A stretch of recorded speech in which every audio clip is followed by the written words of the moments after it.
chipmakers, and market movers. This is The Pulse with Francine Lacqua. Good morning and welcome to The Pulse. I'm Tom McKenzie in London. Happy Friday, everyone. So, Russian President Vladimir Putin is seeking to strengthen his rapport with Donald Trump ahead of their summit later in Alaska. The US president, meanwhile, is downplaying prospects for the talks, saying yesterday that a follow-up involving Ukraine's leader will be more important. We have a meeting with President Putin tomorrow. I think it's going to be a good meeting, but the more important meeting will be the second meeting that we're having. We're going to have a meeting with President Putin, President Zelensky, myself, and maybe we'll bring some of the European leaders along, maybe not. I'm joined now by Stephanie Baker, our senior writer and author of Punishing Putin. Stephanie, thank you for joining us around the desk. Both sides, the Europeans, the Ukrainians on one side, the Russians on the other, seemingly trying to get leverage over President Trump, or at least trying to influence his thinking as he leads up to this potentially crucial summit then in Alaska. How do you think the Russians are positioned? They're talking about economic deals. They're talking about potentially arms treaties. They're trying to take the focus away, it seems, from the reality of the conflict on the ground in Ukraine. What are your expectations? What are you watching for? Well, I think Trump wants a win out of this. He does not want to walk away from this saying, I failed to get Putin to agree, even in principle, to a ceasefire or further peace negotiations. So I think that's one of the reasons why Putin is going into this, trying to broaden the scope of these talks and dangle the prospect of arms control negotiations, U.S.-Russia business deals involving critical minerals. There's even talk of, potential oil deals in the Bering Strait. So I think what Trump wants out of it is to come away saying, I got this great deal. We're going to do these, we're going to have further talks on Ukraine with Zelensky. And we've got these other broader agreements in the works as well. And Putin's going to try to get back into Trump's good graces and delay any additional sanctions. And that is one of the main motivations for him coming to the table here, was, I think, the threat of additional secondary tariffs on India, one of the biggest buyers of Russian oil, I think did motivate Putin to try to reconsider and sit down with Trump. On territory and territorial conversations, that's been a key concern, clearly for Ukraine and Europe as well. Has Trump heard them out on that? What is there a line that Russia could draw in terms of the territory that it currently controls, particularly in the Crimea and the Donbass region? Is there something that Russia is prepared to give up as it grinds out those military gains, but clearly faces pressure on the economy? I don't think Putin is going to give up any territory that they have gained militarily. I think that's a non-starter. On the contrary, what he's asking for is territory that Russia has illegally annexed but does not control on the ground, and it wants Ukraine to just hand that over for seemingly nothing. So Putin's maximalist goals have not changed, and I think he will try to spin this in a way to deflect from that with Trump and play for time, because the Russian forces are on the up. They're moving very slowly, but they are gaining territory. And he thinks he can outlast Ukraine, that Trump is not going to provide any additional military support. The Europeans are a bit weak, and that, by the end of the year, Ukraine will be severely weakened militarily. Well, can he outlast the Europeans? Is the European commitment now around defence spending enough to fill the gap from the US? What is Europe's response if on the back of this you get no ceasefire and no US sanctions on Russia? Yeah, it puts Ukraine and Europe in a really difficult bind, because Europe is committed to buying weapons from the U.S. for Ukraine, but not at the capacity or at the speed that's really going to make a difference to Ukraine on the ground. Now, they could do this next step, which a lot of people have talked about, of seizing Russian assets, the majority of which are in Europe, Russian central bank assets, and using that fund to purchase U.S. weapons for Ukraine in the immediate future. But they've been so divided on that. That hasn't happened. But that would provide an immediate boost, both psychological and militarily, to Ukraine, and really hit back and put pressure on Putin. OK, and that would need getting the Hungarians on board, wouldn't it? It would. In terms of that kind of measure that Europe could reach for. Stephanie Baker, our expert, of course, in terms of the thinking in Moscow, Kremlin and Russia, as well as we lead up to this crucial meeting in Alaska, our senior writer. Thank you, Stephanie, for the analysis and the context. Stay with Bloomberg, of course, as we take you to that much-awaited summit between Presidents Trump and Putin. Tune into our special coverage live from Anchorage Alaska later today. We are on the ground and bring you all of that coverage. Meanwhile, Wall Street traders dialing back expectations for a Fed cut next month after fresh data on wholesale prices signalled tariffs are pushing up inflation. Joining us now is Myles Bradshaw, head of global aggregate strategies at JP Morgan Asset Management. Myles, good morning. Were markets fooling themselves in thinking that you would get 25 in September at 100% or possibly even a jumbo 50? I don't think they're fooling themselves. I think it's about the next payroll report. And so I think we've got to take a step back. There's a few things. The inflation data. What did we have this week? The inflation data was relatively benign. We're seeing goods price inflation show the tariff impact, but that's been offset by service inflation being a bit softer. And that's what the market initially rallied on. And then we had the PPI data, which in truth what it showed is that actually the tariff impact on goods is much higher at the factory gate, as it were, than on the consumer shelves, implying that margins are actually taking some of this hit. And there were some details that suggest that the PCE, the Fed's preferred measure of inflation, will be running a bit hot, call it at 3% this year. To get really concerned for the Fed about tariffs, I think you've got to ask yourselves, is this going to feed into higher wages? And the data there is still very benign. It shows that wages are not accelerating. The cost pressures at wage pressures for the lower income quartile they're showing the lowest rate of increases. Percentage of people not getting a wage gain is at the highest level since July 21. So this is, I think, the context on the inflation side, which gives more weight that the Fed can actually adjust policy down. And that's really been driven by the payroll report we had a couple of weeks ago that showed a much weaker labour market than was initially shown when the Fed met in July. So you think, given that, you think they can go and they will go in September, but maybe the path forward becomes more complicated? I think given that data, 25 basis points in September is highly likely, and that's just passing the words of the various Fed speakers, not just the most dovish speakers, but middle speakers, people like the San Francisco Fed President Daly talking about 3 cuts this year. I think September's likely. And really, the 50 basis points, I think there is a chance to get 50, and it's going to be that roulette wheel of the next payroll report.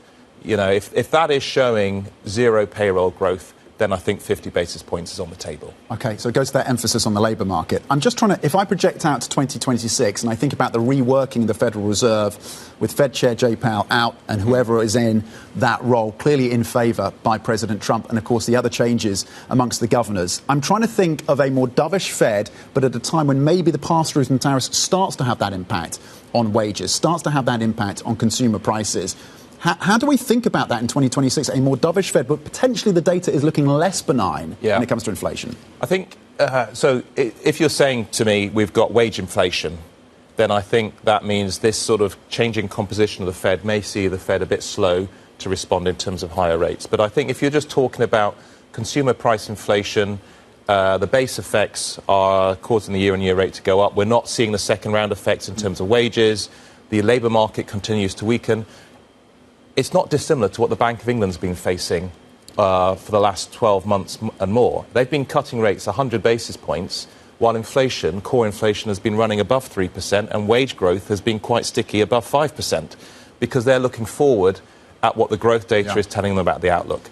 Myles, double-digit returns in bonds. What's the strategy? So I think what the market is pricing is broadly 100 basis points of rate cuts. That gives you your income. You can get easily a 5% income without taking a lot of credit risk in terms of global bond markets. And the double-digit return in bonds is that weakness we're seeing in the US labour market. GDP growth in the US has halved. You know, it's running at about 1.5% in the first half of this year, down from 3%. Tariffs are squeezing real incomes, and we're already seeing signs of diminishing labour supply. If central banks need to cut rates below 3%, that's where you're going to get your double-digit returns for bonds. Why are European bonds looking more vulnerable to you than treasuries? I think they've already had their moment in the sun. You know, the ECB's cut rates to 2%. They're at neutral. More importantly, valuations are not as attractive. The real yields that you get after expected inflation is well below the highs of the great financial crisis. In the US, it's not. And then let's talk about the sort of fundamental changes, the German fiscal supply, the significant issuance we're going to have. how is Europe going to increase its NATO spending? How is it going to fund that? And then the technical changes, very detailed, in terms of Dutch pension reform, reducing demand. It doesn't seem that that's where you're going to get very strong returns compared to the US. Yeah, I saw that in your markets. note. That's the first time I'd seen a mention of Dutch pension reforms. Maybe it's something we need to focus on. Geeky. Yeah, we like geekiness. We dig into that in a bit more. Just before I let you go, you're still short the dollar. Is that not being these rate cuts not fully priced into the greenback? What's the story the around market got excited about a weak dollar on the back of Liberation Day. The fact is, the dollar is still trading, on our views, slightly expensive on valuation terms. Call it 5 to 10%. And so, I think for me, it's really about the catalyst. The support for the dollar is that it's the highest yielding G10 currency out there. It's one of the highest yielding currencies anywhere. You have to go into Latin America to get high yields. So as those rate cuts come down, it makes it much easier for all those foreign investors, particularly in Asia, to start hedging their dollar portfolios. And that's the catalyst, I think, to get the dollar weaker. OK, Myles Bradshaw, thank you very much indeed on weaker dollar and European sovereign debt having its time in the sun already. Myles Bradshaw, head of global aggregate strategies at JP Morgan Asset Management. Coming up, the Trump administration is said to be in talks with Intel over a possible government stake in the chipmaker. We bring you our scoop next. This is Bloomberg.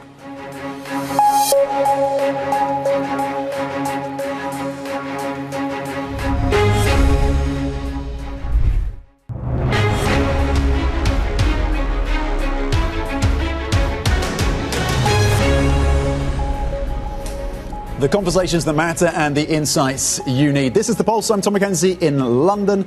And Bloomberg has learned, talking of the insights you need, that the Trump administration is in talks with Intel to have the US government take a stake in, of course, what is a struggling chipmaker. I'm joined now by Ed Ludlow, co-host of Bloomberg Tech, who has the insight and the analysis around this story. Ed, how surprising is this? What do we know about what is potentially in the works? You know, on paper, Intel is everything the Trump administration wants, right? An American company that is trying and has been for a long time to bring an industry back to America that's since departed, right, in semiconductor manufacturing. The thing is that we're getting from sources that it's a stake. The US government takes a stake. How big is the stake? We have no idea. The past precedent, right, is MP Materials in the rare earths domain, where the US government became its single largest shareholder. I don't think there's a suggestion that it would be at this scale, but it would give them not just the sort of ongoing capital backing. The whole point is that politically, what Intel's trying to do, get this Ohio facility up and running as the world's biggest chip manufacturing facility. It's exactly what the administration is putting at the center of their economic plans, right? Yeah. And the relationships turned around quite quickly.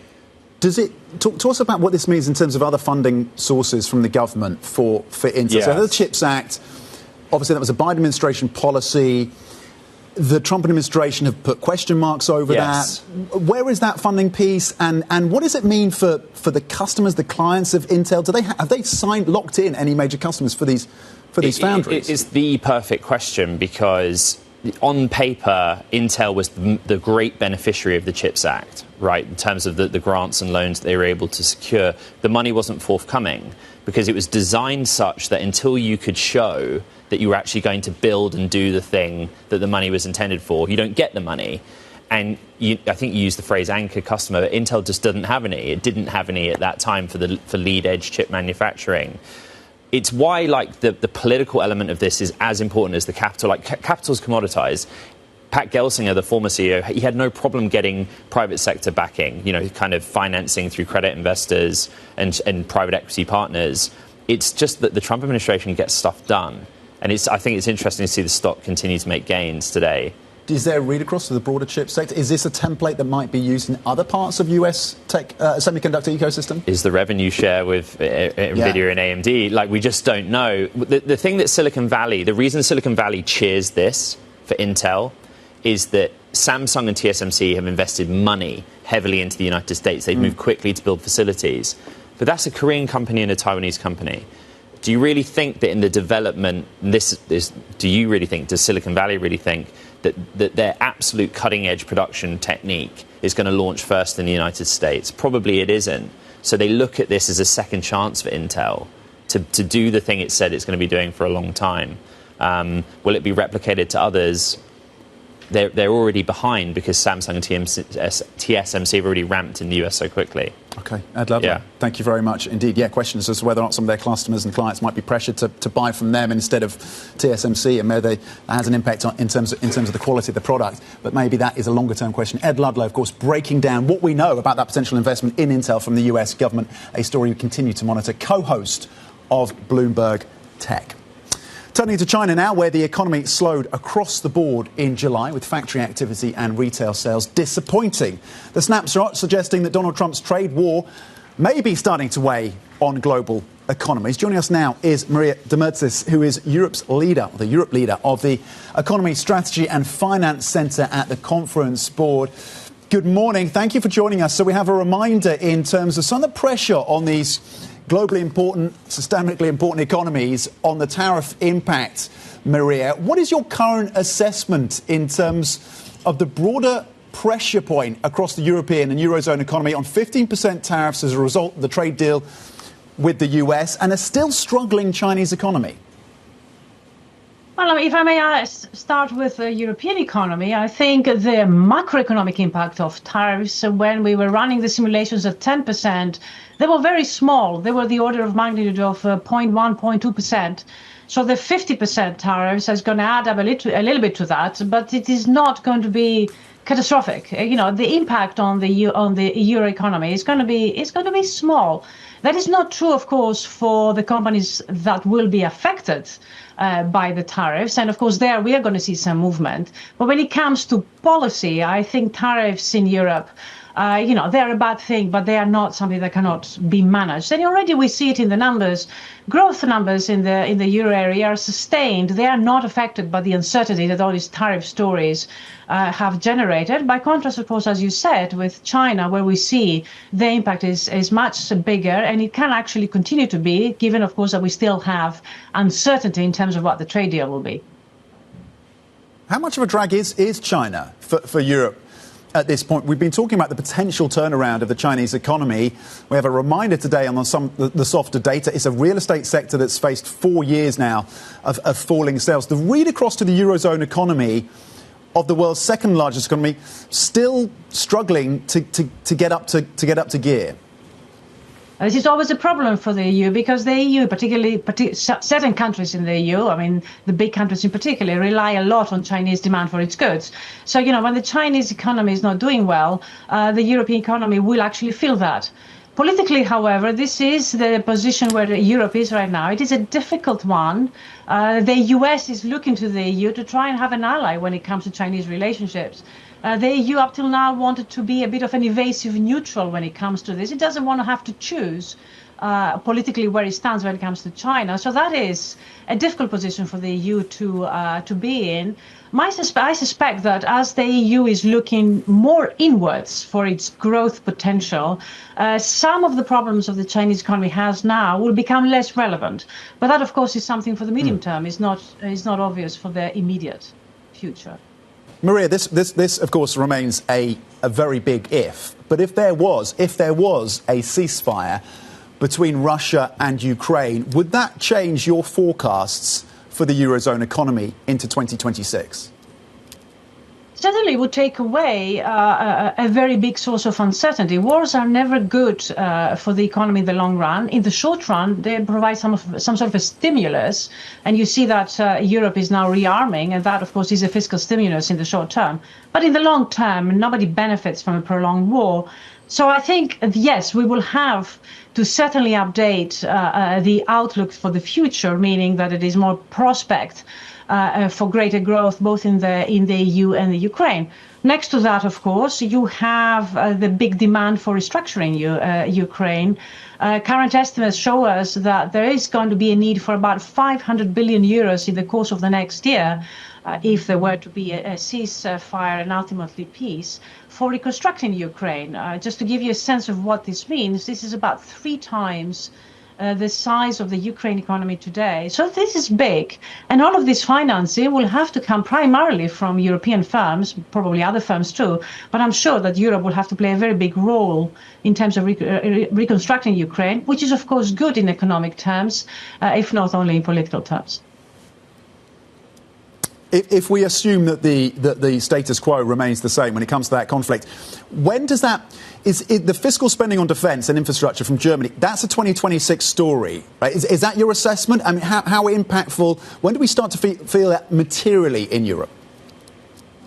Well, I think we are facing fiscal constraints. How quickly can we build factories? How quickly can we order equipment from the US? These things cannot happen from one day to the next. That's why I tend to agree with you that it's much more of a 2026 story rather than this story today. But it is crucial that steps are being taken every day for the rearmament of Europe. So we need to see some of it happening in the next months, if not even today.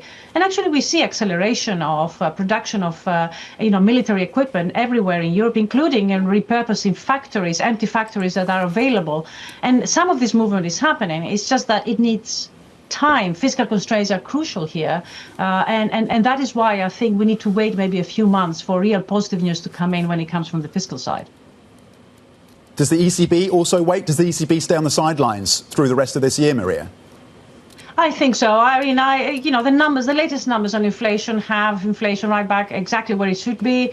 Growth has surprised. The latest numbers have surprised a little bit on the upwards. I mean, I think the ECB has earned the right to now wait and see. There isn't much more uncertainty also coming from the tariffs, or at least, let's say, policy uncertainty has reduced, even hasn't been eliminated. So I think we can expect the ECB to just wait and see next to see what happens.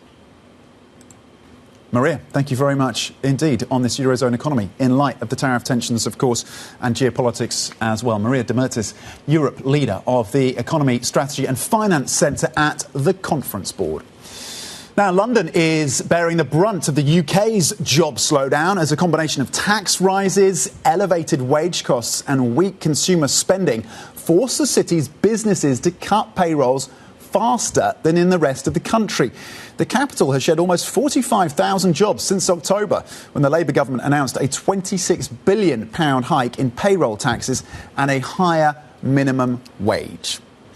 Coming up, we will preview today's get-together then between Presidents Trump and Putin in Alaska. Former UK ambassador to Russia, Anthony Brenton, joins us with his take on what to watch for and how far Russia may be willing to go in this meeting. Stay with us for that insight, that perspective. This is Bloomberg.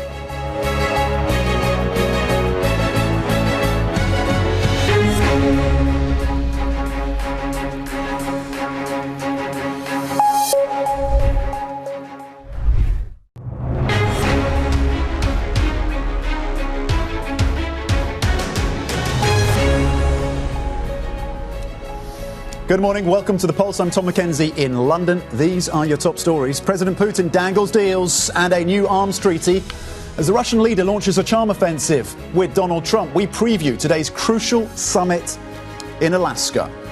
In the US, factories are starting to feel the pressure. Hot producer prices push traders to dial back expectations for a Fed cut next month, with investors focused on margin pressure. Plus, Bloomberg learns the Trump administration is discussing buying a stake in struggling chipmaker Intel. So Donald Trump has been lowering expectations ahead of his meeting later with Vladimir Putin. But Bloomberg opinion columnist Mark Champion writes that he still has the tools to drive President Putin towards a settlement. He says Trump could impose secondary sanctions on buyers of Russian oil or tighten financial sanctions to give him leverage. Mark Champion joins me now, writing that Bloomberg opinion piece. You can find it, of course, on the terminal and on Bloomberg.com. How hugely significant, or how significant is this moment, do you think, for President Trump? And why do you think that he could actually deliver? Because your view seems to be somewhat counterintuitive to the prevailing take on this, Mark. Right. So essentially what I'm saying is that I'm deeply skeptical that he's going to go there and he's going to hold Putin's feet to the fire. All I'm saying is that, we should remember that from the day he took office, he has had the tools to do this if he chose to. He simply hasn't chosen to yet. And I don't actually think that when he goes to this meeting, he's going to take that what would be a very tough road. This is not a well-prepared meeting. It was, conjured up a week ago. The US was actually supposed to be imposing sanctions, secondary sanctions, to sort of press Putin, who, some time ago, Trump acknowledged, had been playing him, been tapping him along, as he said. So, what we have here is a summit that came out of, the sort of Russian effort to not get the sanctions imposed, to not set Trump off down this path. The point being, though, if that is the sort of most dangerous thing for Putin, the most dangerous thing for Putin is that, Trump emerges angered for some reason and does actually start doing the things that he clearly doesn't want to do in order to get, force Putin to the table to make the kinds of concessions. Well, you talk about some of the tools that are in the cabinet for President Trump. How much leverage does the US president have at this point? What are the tools that he could reach for? He has a great deal. So there's on the economic side, which is never going to solve the whole thing, but it can set conditions. So on the economic side, there are secondary sanctions that we already talked about. There are banks in Russia that still are able to access, dollar-controlled financial markets so they can trade. So those things can get hit. But then, the things that would really make the difference, Putin has showed that, he can weather the economic stuff if he needs to. But what would make the difference is the U.S. piling in with military aid for Ukraine, making it clear to Putin that he's not going to do any better than he's got now, and therefore he should start to think about whether it's worth continuing.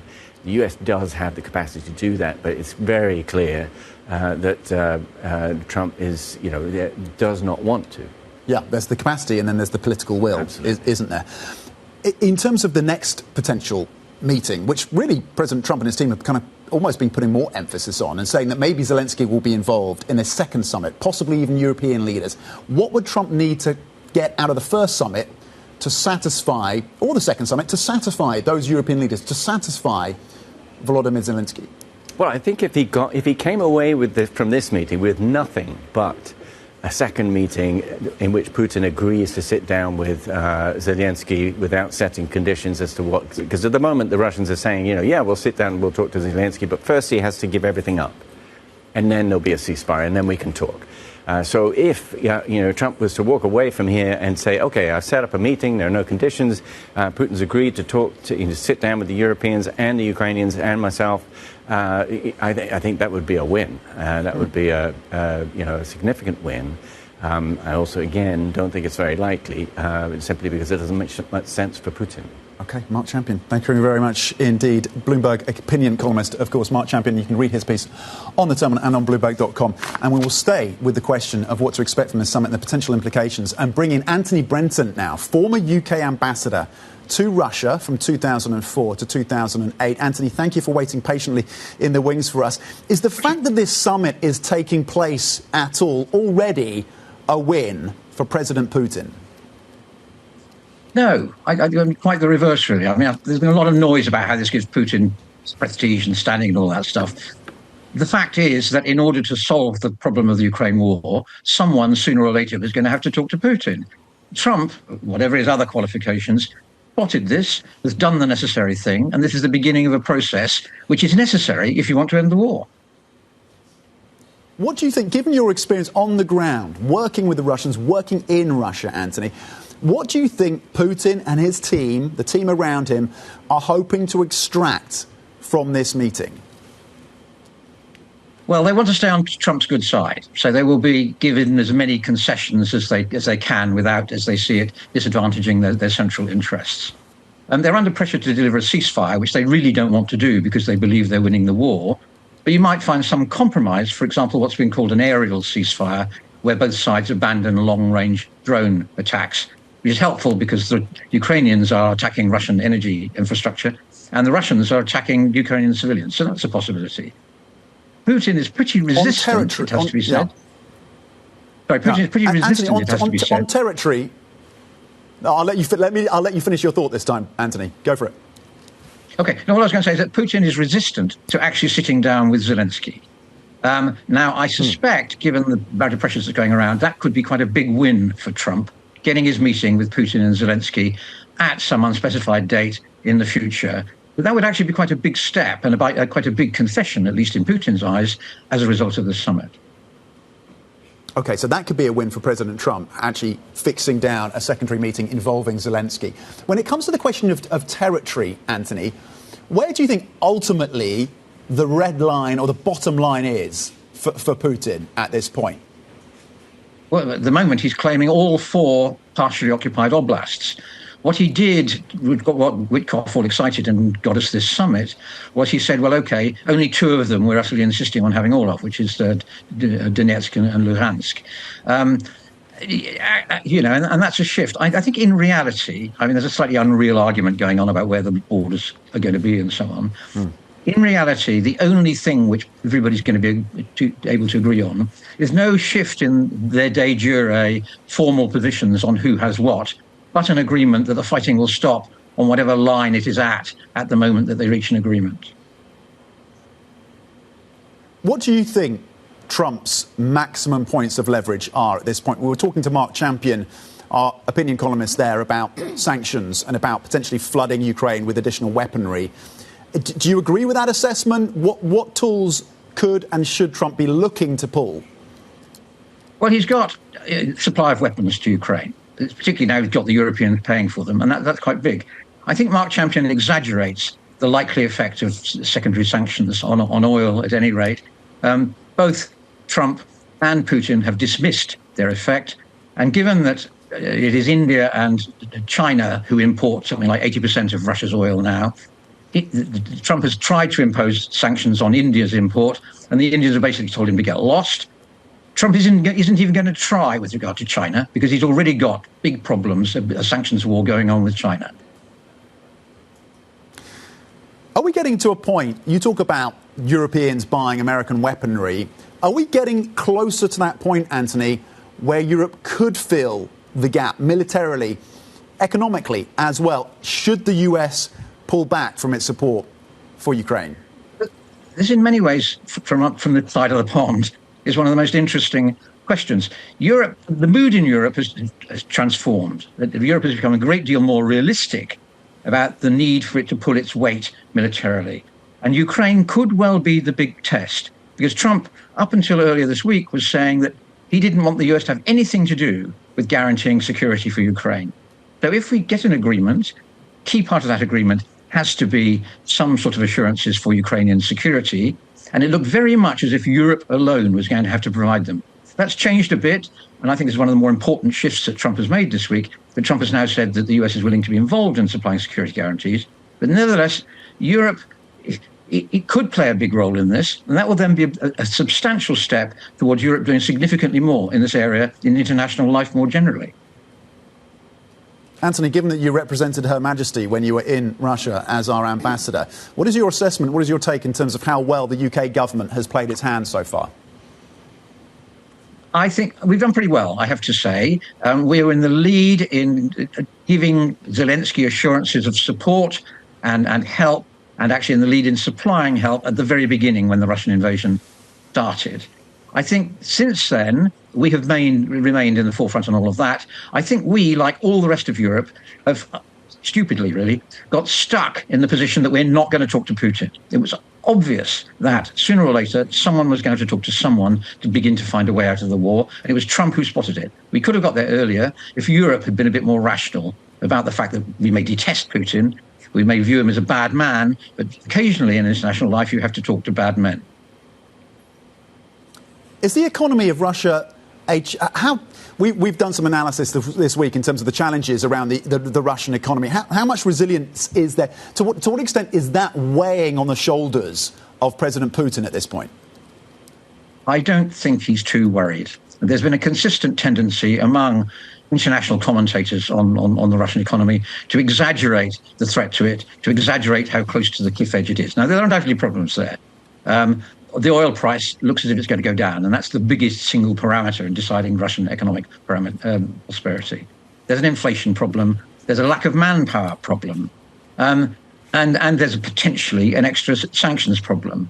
But all of that said, well, 2 points about Putin. First of all, as I say, Sanctions never work as well as people expect them to, and like that, Putin will expect will be the case this time. And the other key point about Putin, whom I dealt with quite a lot when I was ambassador, is that given a choice between worrying about the welfare of the ordinary Russian and worrying about Russian national security, he will always go for security.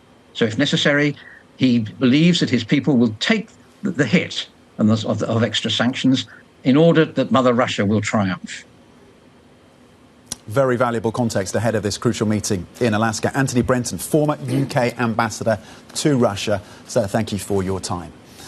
Talking of oil, oil is trading lower today as investors brace for that summit then between the US and Russian presidents in Alaska later, which could, of course, have major implications, as the former ambassador was saying, for global crude supply. Let's bring in Christine Aquino now, managing editor of our Markets Live team. How are oil traders, hello, Christine, how are oil traders bracing for this summit? Well, Tom, I mean, obviously a lot of focus on the potential outcomes from these talks. And we see in the oil prices that trade lower today, really all week, right? As soon as we got wind that there is potential for these talks to commence, and now we're here, oil traders have been pulling back in terms of pricing and optimism on that. And, you know, it is a function of a little bit of that geopolitical pressure that has plagued oil for much of this year, easing a little bit. Now, the question, of course, is there's always a lot of optimism heading into these talks, right? But does it ever come to fruition? Because we, of course, know the adage that oil traders adhere to: never short oil heading into a weekend, especially a weekend as important as this. OK, Brent down currently 0.8% at $66 a barrel. WTI at 63, down 0.9%. We had the 13F filings, so the detail, some clarity in terms of how some of the major hedge funds are positioning. What stood out to you, Christine? Well, very interesting that a lot of hedge funds still favored big tech during the second quarter, which was, as you can recall, a very tumultuous time in markets, right? We did see during that period the unveiling of the Liberation Day tariffs in April, and a few days later, those getting pulled back. And so there was a lot of turmoil and volatility in markets. And so it made a lot of sense that hedge funds wanted to flock to the biggest tech names, which in a way are a safe haven in times of stress like that. And, you know, there was a marked move away from any domestically focused U.S. stocks that probably would be more exposed to any sort of volatility and uncertainty surrounding tariffs. And, you know, even the valuation question at that point in time, actually, tech stocks were probably arguably a lot more expensive than they currently are now. But still, the safe haven appeal prevailed during a time when there was a lot of uncertainty over tariffs. OK, the safe haven of tech coming out through these 13F filings. Christina Aquino, managing editor, of course, of our Markets Live team. Thank you. Coming up, switching focus, Friday football fun as the Premier League kicks off today. We talked to Gary Neville about his plans to turn Salford City FC into a football powerhouse. That is next. This is Bloomberg.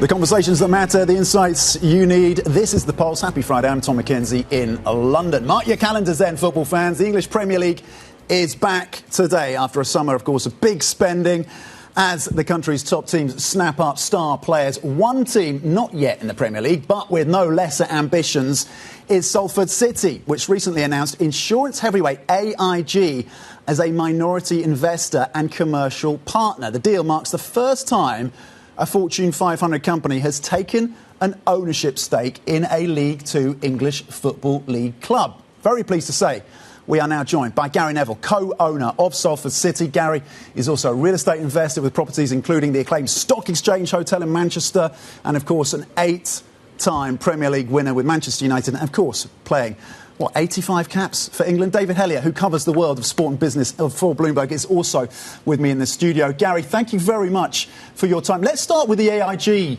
investment. What does it mean, Gary, for Salford, for your ambitions for this club in terms of building out the presence and what you can do with this in terms of revenues and growth at Salford? How significant is this, Gary, ultimately? No, it's a really significant moment. It's great to be on the show and talk about Salford City, which is a passion of mine. I think to get a Fortune 500 business like AIG and Peter Zaffino, the chairman's support, it's a landmark moment for us. It's something that, to be fair, leaves me pinching myself When I think of what the journey of Salford City over the last 10 years that we've had, and we've got into the Football League, which was a sort of momentous occasion, I think about this next chapter with even more excitement, and the fact that AIG have come on board as a minority investor and as a commercial partner with us as well means that we're set up to be able to achieve what we want to do on and off the pitch. And, you know, football clubs, a passion project, but we've got to turn this into a serious business in the next 5 years that performs on the pitch but also performs off the pitch. Thanks for coming on, Gary. I deal with write about the business side of things, and of course, like most clubs, Salford has struggled financially in the last few years. How do you? I think it's 28 million or something in the last 10 years you've lost. How do you change that outlook? I mean, where is the revenue going to come from? Yeah, I mean, you point towards that number over a 10-year period, but we have sort of built stadiums in that period. There have been big infrastructure projects that obviously go into that. We have invested heavily in the club. I think that when you look at the investment of the last 10 years, it's people who are really passionate about football, who are investing in a local football club. I think what differentiates maybe the next 5 years is that one of our key elements and KPIs is for us to achieve sustainability. That means that we're going to have to grow revenues off the pitch. Obviously, deals like this one with AIG are vital to that. We've got a deal that we've just signed with Coca-Cola. We're looking at a big deal and have signed a deal already with Dream Set Go in India. So we're looking at big commercial deals to go along with a really fantastic CEO that we've just brought in, who's going to introduce a player trading model. And then it's important that we also have those fourth and fifth revenue streams and tap into the sort of what will be expertise and intelligence that we have within the shareholder base now. So, you know, within 5 years, yes, we want to get to the Championship, but we very much are looking at sustainability as well. And you're right to highlight that. You know, I believe in a sustainable football, but what you do have to do as an owner in a football club is invest in the club to make sure that the facilities improve, the training ground improves, the match day experience improves, and then what you start to build together is a fan base through the success on the pitch that can get us to where we need to be. I mean, in the past few years, we've also seen a massive rise in American ownership.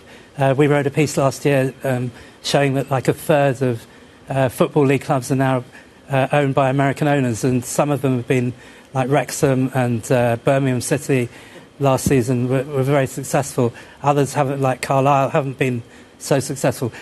What do you see as the trend in the next few years? Is it more Americans to come, or more sovereign wealth, or even some local ownership? What do you think? Yeah, I mean, that's the great thing about the Salford City ownership, that we actually have got a mixture of sort of local ownership. Obviously, you know, I'm local, very local to Salford, but we've also got international ownership, including partners from all parts of the world, which I think is really critical.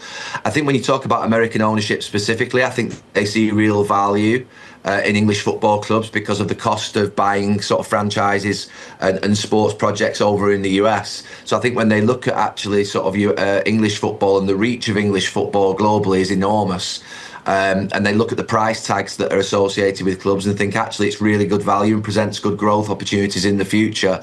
You know, when you think of the weight and the calibre of people and the volume of people who've come in from the US into English football, you know, they can't all be wrong, can they? You know, you've got some pretty smart people and intelligent people there who know how to run sports businesses, but also have a passion for sport as well.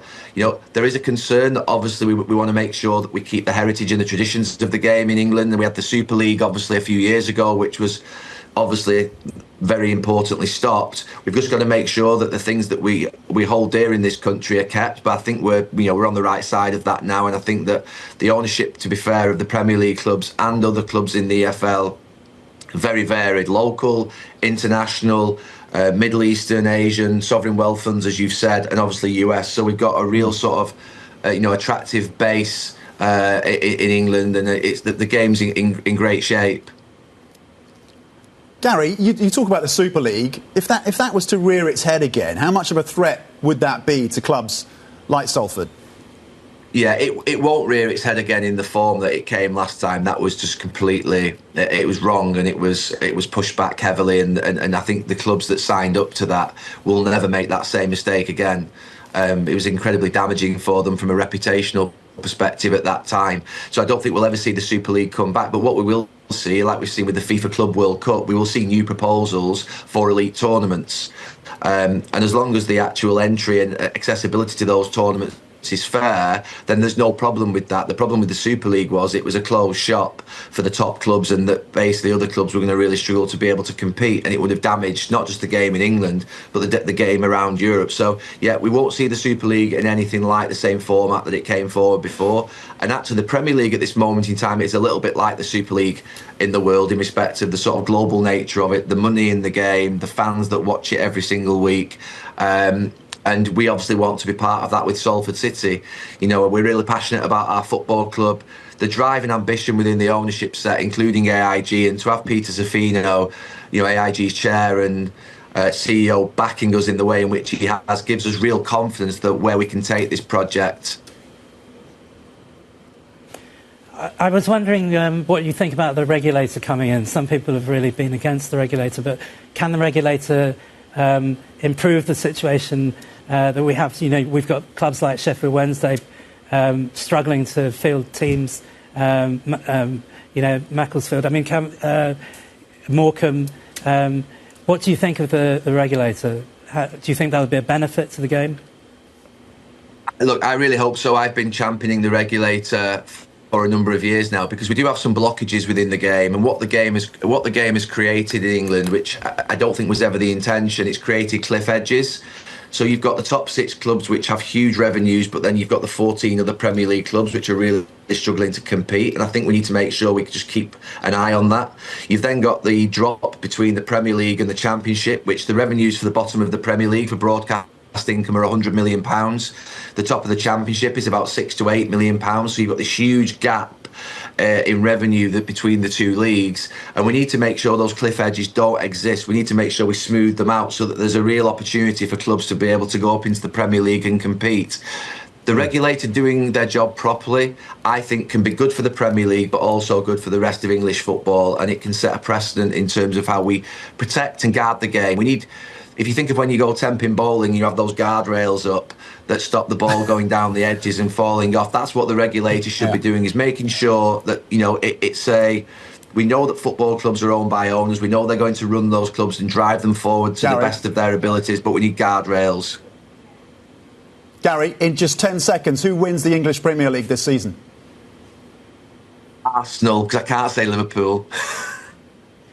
I'll take that one as a Gooner, as a Gunners fan. Thank you. Gary Neville, that was fantastic. Co-owner of Salford City, of course, Salford FC, and our own David Hellier. Stay with Bloomberg.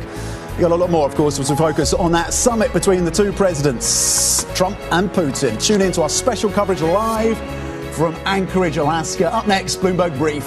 This is Bloomberg.